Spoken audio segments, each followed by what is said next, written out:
Bonjour à toutes et à tous les amis, c'est Axel, je suis très heureux de vous retrouver en ce mardi matin pour les résultats et la review de l'épisode de Raw de cette semaine. On approche à grands pas de l'Elimination Chamber, le dernier pay-per-view avant WrestleMania 39, donc évidemment beaucoup de choses à vous raconter. Je vais bientôt vous présenter évidemment le programme de cette review. On a pour commencer un épisode de Raw qui a lieu du côté de Orlando en Floride. Et pour cet épisode de Raw, eh bien on commence avec un sacré opener, mine de rien, puisque c'est Edge qui fait son retour et qui vient lancer un défi au Judgment Day. Alors effectivement, Edge est de retour pour nous dire que voilà, certes, il est encore de retour, encore une fois, il effectue un retour, hein, il se vanne lui-même à ce sujet parce que c'est vrai que ces derniers temps, on a eu un paquet de retours de la part de Edge, mais il revient surtout sur l'affaire du Judgment Day. Il dit qu'il n'en a pas terminé avec eux. Le Judgment Day va ensuite arriver, les deux parties vont évidemment échanger et s'en foutre plein la tronche. Il y a Beth Phoenix qui va demander à Rhea Ripley et Finn Balor de se ramener pour voilà, régler leur compte. Et on va terminer le segment avec Beth Phoenix et Edge qui vont lancer un défi au Judgment Day pour Elimination Chamber, donc avec un match tag team mixte entre d'un côté Finn Balor et Rhea Ripley et de l'autre Edge et Beth Phoenix. Donc le match aura bien lieu à Elimination Chamber. J'ai envie de vous dire, honnêtement, très honnêtement, j'ai hâte que ça se termine, mine de rien, parce que je trouve que cette rivalité dure vraiment en longueur et je pense qu'il est temps de passer à autre chose. Je pense qu'on a fait un petit peu le tour. Je trouve, voilà, l'annonce du match est cool, mais j'ai mis la note de 7 sur 10 à ce segment. Parce que voilà, le moment était cool, le retour de Edge, Edge qui était électrique en plus hein, pour débuter cet épisode de Raw, c'était sympa. Mais honnêtement, je pense que pour WrestleMania, il faut qu'on passe à autre chose et il est temps de passer à autre chose. On enchaîne avec le deuxième point de la soirée, et c'est justement ce qui va suivre, hein, parce que ça va partir un peu dans tous les sens à la fin de ce segment, pour ensuite nous mener à ce match entre Damien Priest et Angelo Dawkins. Pardon. C'est un match qui était annoncé du côté de Raw. C'est pour se qualifier pour le Chamber Match, pour le titre des États-Unis. Bon, je trouvais le match un petit peu prévisible personnellement. C'est vrai que je voyais mal Angelo Dawkins rejoindre le Chamber Match. C'est vrai que Damien Priest, en ce moment, il est en pleine ascension. Il est au top du Judgment Day.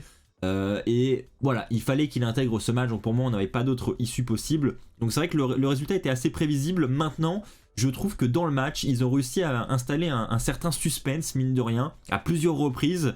J'ai cru que Angelo Dawkins allait réellement faire le tomber sur Damien Priest, donc je trouve que voilà, le match était plutôt bien booké, et c'est pour cette raison que j'ai mis un 7 sur 10 encore une fois à ce match. Je trouve que c'était une belle manière de commencer la soirée.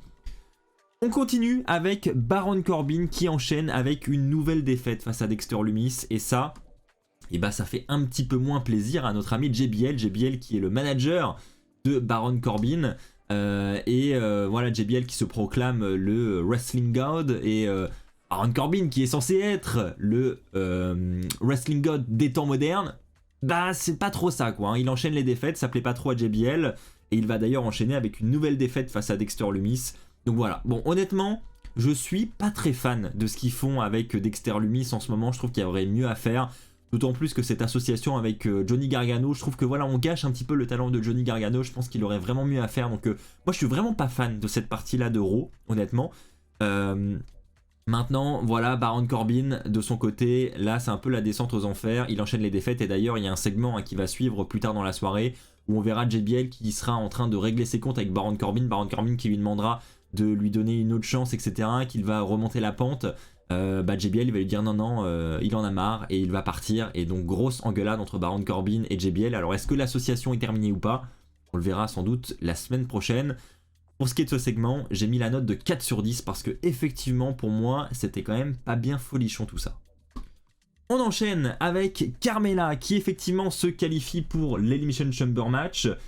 Carmella qui affronte donc dans un match Fatal 4-Way 3 autres femmes, en la personne de Michin, Candice LeRae et Piper Niven.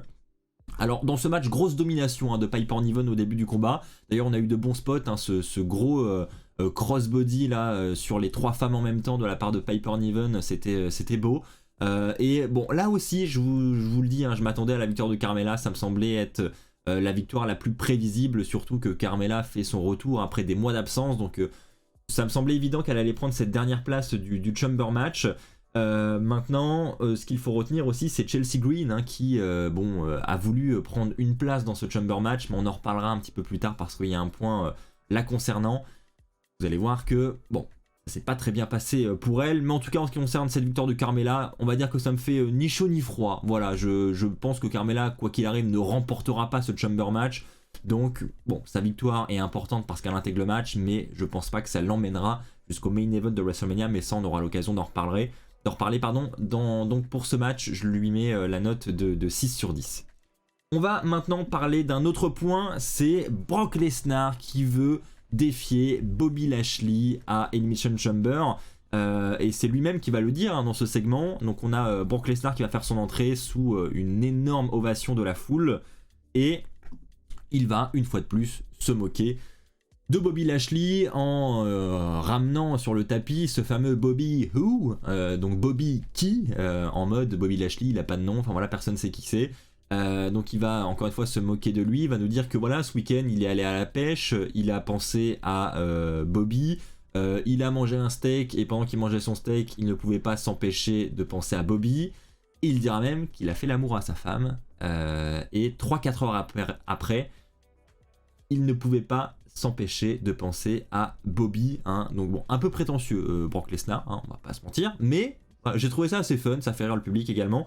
Donc voilà, tout ça pour dire que Bobby Lashley est clairement dans la cible de Brock Lesnar, et Brock Lesnar va ensuite sortir de sa veste à 5$, un contrat à plusieurs millions, où il veut défier Bobby Lashley du côté de Elimination Chamber. Donc le challenge est lancé, Bobby Lashley va ensuite arriver, va dire qu'il va prendre ce contrat, il va l'étudier avec son manager, il va l'étudier avec son avocat, bref, il va regarder ça de très près et va lui donner une réponse très rapidement.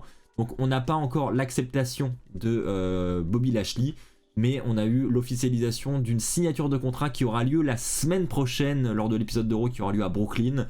Donc autant vous dire que quand on commence à partir dans cette direction-là, c'est que le match est officiel, on peut déjà le dire. On aura à Elimination Chamber Brock Lesnar contre Bobby Lashley. Honnêtement, je suis assez surpris. Je pensais qu'ils allaient attendre WrestleMania pour ce match, mais visiblement, on aura ce match déjà à Elimination Chamber du côté de Montréal, et je trouve que c'est une plutôt bonne nouvelle. Pour ce segment, j'ai mis un 7 sur 10 parce que j'ai trouvé Brock Lesnar très très bon. Il m'a bien fait rire durant ce segment, donc je pense qu'il mérite la note de 7 sur 10.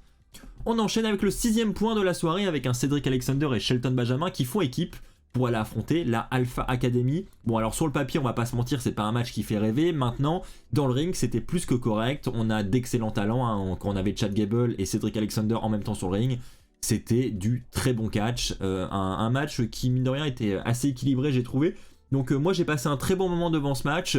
Il faut relancer cette division par équipe, hein, depuis le temps que j'en parle, on en a parlé d'ailleurs la semaine dernière dans le podcast, je trouve que la division par équipe est très faible, on enlève les Usos, on n'a plus rien, donc il est temps de construire de nouvelles équipes pour aller prétendre à ces titres par équipe, et je pense que ça passe par ce genre de match, et maintenant il faudrait que les catcheurs qui sont dans ce genre de match soient un petit peu plus pris au sérieux, parce que malheureusement, voilà, Cedric Alexander, Shelton Benjamin et la Alpha Academy, je suis pas sûr qu'en ce moment ce soit des équipes qui sont capables d'aller faire un main event d'un épisode de Raw la semaine prochaine par exemple, et c'est là où on voit que les équipes manquent quand même de crédibilité et ça c'est un peu dommage. Donc je pense qu'il faudrait y remédier en mettant en place voilà, des matchs un petit peu plus prestigieux et surtout les mettre en avant un petit peu plus souvent. Donc je pense que c'est cool en tout cas qu'ils commencent par ça et qu'ils commencent enfin à remettre en avant ces catcheurs, et donc pour cette raison et pour la qualité du match j'ai mis un 7 sur 10 à ce segment. Je vous en parlais tout à l'heure, Chelsea Green demande un match, effectivement à Adam Pearce en coulisses, elle trouve ça d'ailleurs inacceptable hein, de ne pas être dans le Chamber Match, donc elle va demander un match plus tard à Raw, et Adam Pearce va lui trouver une adversaire, et donc là, mauvaise surprise hein, pour Chelsea Green, c'est Asuka qui va répondre au challenge. Chelsea Green va ensuite attaquer Asuka durant l'entrée de Asuka, enfin juste à la fin de son entrée quoi, donc elle va avoir un petit côté opportuniste hein, au début de ce match. On aura ensuite toutes les catcheuses du Chamber Match qui seront autour du ring. Alors pourquoi ?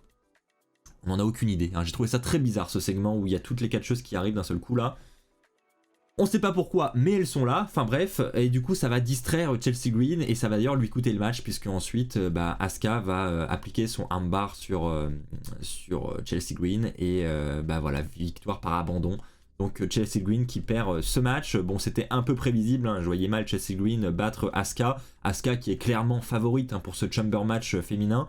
Et donc juste après tout ça, on a Bianca Belair qui va arriver pour justement parler à toutes ces femmes et souhaiter bonne chance à celle qui remportera le Chamber match, puisqu'elle remporte un ticket pour le main event de WrestleMania face à Bianca Belair pour le titre féminin de Raw. Donc voilà, petite apparition, bon certes inutile de Bianca Belair, mais qui est quand même là pour nous rappeler l'enjeu du match d'Elimination Chamber. Donc au final c'était plutôt cool quand même. Pour ce segment avec Chelsea Green, j'ai mis la note de 6 sur 10 parce que voilà, ça faisait plaisir de voir toutes les femmes et de voir de l'intérêt autour de ce Chamber match féminin. Maintenant, le match avec Chelsea Green en lui-même était relativement court et pas vraiment intéressant. On enchaîne avec pour moi le segment le plus intéressant de cet épisode de Raw. C'est cette affaire personnelle entre Cody Rhodes et Paul Heyman. Honnêtement, c'était un segment incroyable. Moi, j'ai passé un super moment devant ce segment. Ça commence avec Cody Rhodes qui est là pour nous parler de ce match, premièrement, entre Roman Reigns et Sami Zayn du côté de Elimination Chamber. Il dit que voilà, la semaine dernière, il nous a dit qu'il allait affronter Roman Reigns à WrestleMania, mais il dit que rien n'est fait. Sami Zayn va avoir une chance de remporter les titres à Elimination Chamber, et donc peut-être qu'à WrestleMania, on aura Cody Rhodes contre Sami Zayn. Et il va souhaiter bonne chance aux deux catcheurs, il dira que le meilleur gagne. Et à ce moment-là, on a ensuite Paul Heyman qui va arriver. Et là, c'est là où ça va devenir très intéressant entre les deux hommes. On a Cody Rhodes qui, pour commencer, va demander à Paul Heyman s'il peut l'appeler Mr. Heyman, Monsieur Heyman, parce qu'il a beaucoup de respect pour lui. Et donc là, il va nous raconter une histoire très personnelle. Il nous dira qu'en l'an 2000, sa famille n'avait plus d'argent. Et donc à ce moment-là, eh bien, il y avait tout simplement Dusty Rhodes qui se battait comme il pouvait pour gagner de l'argent. Donc il travaillait pour une agence de location de voitures. Il se battait pour garder cette voiture qu'il avait en location pour justement aller de ville en ville, gagner son salaire. Et donc pendant qu'il était en train de galérer, il y a un homme qui est venu faire une proposition à Dusty Rhodes. Et cet homme, c'est Paul Heyman. Effectivement, il a dit à Dusty Rhodes que s'il acceptait de venir faire un tour à la ECW, il lui donnerait un bon salaire. Et donc c'est ce que Dusty Rhodes a fait. Et Paul Heyman a offert un très bon salaire à Dusty Rhodes. Et grâce à ça, Dusty Rhodes a su s'en sortir. Et donc Cody Rhodes le remercie personnellement pour tout ça. Ensuite, Heyman va avoir les larmes aux yeux suite à ça. On va voir que c'est un segment qui certes était vraiment prévu, je pense. Enfin, je sais pas si Heyman s'attendait à cette réponse et à cette anecdote de Cody Rhodes, mais en tout cas, les larmes de Paul Heyman sont très sincères et on voit que voilà, Paul Heyman n'était pas censé pleurer, je pense, durant ce segment, et il n'a pas pu retenir ses larmes. On sent que voilà, il y avait beaucoup d'émotions et ça, j'ai adoré. C'est ça aussi qu'on aime dans le catch, hein, avoir des émotions comme ça et voir qu'on a de la sincérité entre des légendes du catch comme ça. Donc moi, j'ai adoré ce moment. Et ensuite, on a Paul Heyman qui va pareil faire l'éloge un petit peu de Cody Rhodes, de la famille Rhodes, etc. Et ensuite il va dire que Dusty Rhodes a entraîné beaucoup de superstars, il a entraîné toute la génération d'aujourd'hui, il a entraîné le Seth Rollins aujourd'hui, il a entraîné la Becky Lynch aujourd'hui, il a surtout entraîné le Roman Reigns d'aujourd'hui. Et c'est là où Paul Heyman va changer complètement d'attitude. Et il va commencer à provoquer sévèrement et en faire une affaire personnelle avec Cody Rhodes. Et honnêtement, moi, je m'y attendais tellement pas. J'étais tellement dans l'émotion encore de Paul Heyman que j'étais vraiment surpris par ces mots de Paul Heyman.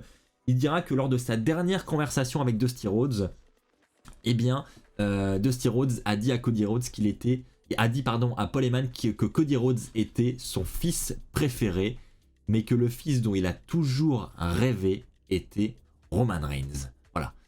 Donc ce sont des mots très forts, hein, c'est quand même pas rien.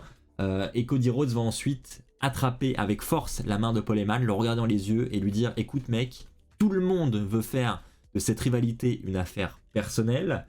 Eh bien écoute-moi, à WrestleMania, je vais prendre personnellement les titres de Roman Reigns. Très belle manière de conclure ce segment. Honnêtement, j'avais un doute sur la crédibilité que pouvait avoir Cody Rhodes pour aller affronter Roman Reigns quand même dans le main event de WrestleMania cette année. Et rien qu'après un segment comme ça, on a hâte de voir la suite et je peux vous dire que ce segment va vraiment bien lancer la rivalité et on aura une très bonne rivalité entre Roman Reigns et Cody Rhodes. Je dis Roman Reigns parce que pour moi il n'y a pas de doute, Sami Zayn ne remportera pas les titres à Elimination Chamber et on aura bien Roman Reigns contre Cody Rhodes du côté de Mania. Et honnêtement, qu'est-ce que j'ai hâte. Et pour ce segment, j'ai mis une note de 9 sur 10 parce que j'ai passé un très bon moment. On continue avec Montesford qui se qualifie pour l'Elimination Chamber match. Là, pareil, personnellement, pas trop de surprises en ce qui me concerne. Je voyais mal Elias se qualifier pour le match. Montesford, on sait qu'il peut avoir de très bons spots dans ce Chamber match. Il va très certainement avoir un saut du haut d'un pod ou ce genre de choses. Donc je le voyais très bien se qualifier. On a eu un match sympathique, mais là encore, très peu de suspense. Et donc j'ai décidé de mettre à ce match la note de 7 sur 10. On a donc un Chamber match complet. Nous avons tous les participants pour le titre des États-Unis. D'ailleurs, après ce match, on a Seth Rollins qui va venir attaquer Austin Theory, qui était du côté de la table des commentateurs. Donc voilà, on a encore une fois du teasing pour ce match en après-match. Et ça, c'était un segment plutôt cool également. Pour conclure la soirée, nous avons le main event Bayley contre Becky Lynch en Steel Cage match avec une légende de retour. Et ça, c'était une sacrée surprise. La légende, c'est Lita. Effectivement, on a pour commencer un très bon match entre Becky Lynch et Bayley. Alors bon, on n'a pas eu de très gros spots, mais de bons spots quand même, notamment une Bayley to Bayley du haut de la troisième corde de la part de Bayley. Donc c'était un spot assez sympa. Ensuite, les deux catcheuses vont se frapper au sommet de la cage. Enfin voilà, on aura des petits spots quand même relativement sympas. Et à la fin du match, on aura l'intervention de Io Sky qui va empêcher Becky Lynch de s'évader de la cage et donc de remporter le match. On a ensuite Dakota Kai qui va passer l'une de ses béquilles à Bayley pour frapper Becky Lynch. Et à ce moment-là, on aura le retour de Lita qui viendra aider Becky Lynch, qui viendra frapper Io Sky et Dakota Kai à l'extérieur pour ensuite permettre à Becky Lynch de remporter le match. Et donc ensuite, à la fin, on aura une célébration de Lita et de Becky Lynch. Bon, je pense qu'on le voit venir, mine de rien, petit à petit. On nous tease, je pense, un match 3 contre 3 du côté de l'Elimination Chamber avec le retour probable d'une autre légende la semaine prochaine. Je vois bien une petite Trish Stratus être de retour aux côtés de Lita et Becky Lynch pour aller affronter Damage Control du côté de l'Elimination Chamber. Surtout qu'on sait que le pay-per-view aura lieu du côté de Montréal. On sait que la WWE aime bien faire apparaître leurs catcheurs nationaux dans la carte lorsqu'on est au Canada. Donc là, clairement, Trish Stratus qui est de Toronto, voilà, elle aura, je pense, une place dans la carte de l'Elimination Chamber et je vois bien le 3 contre 3 arriver. Ce qui n'est pas déplaisant, ça peut être un match relativement sympa. Moi, ça me fait toujours plaisir de revoir les légendes, donc après tout, si c'est pour mettre en avant de jeunes superstars comme Damage Control, comme le clan Damage Control, moi je dis pourquoi pas. Et donc pour ce segment, j'ai mis la note de 8 sur 10. J'ai passé un très bon moment devant ce main event et très surpris du retour de Lita que je n'attendais absolument pas.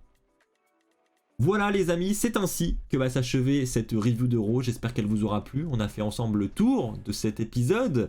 On se retrouve donc la semaine prochaine pour la prochaine review de Raw, dernier épisode avant Elimination Chamber, et puis on se retrouve d'ici là évidemment pour d'autres vidéos avec notamment un unboxing qui devrait pas tarder, et puis des vidéos news également. Merci à tous encore d'avoir suivi cette review, et moi je vous dis à très bientôt, et surtout n'oubliez pas, je suis toujours très fier d'être fan de catch. Allez bye tout le monde!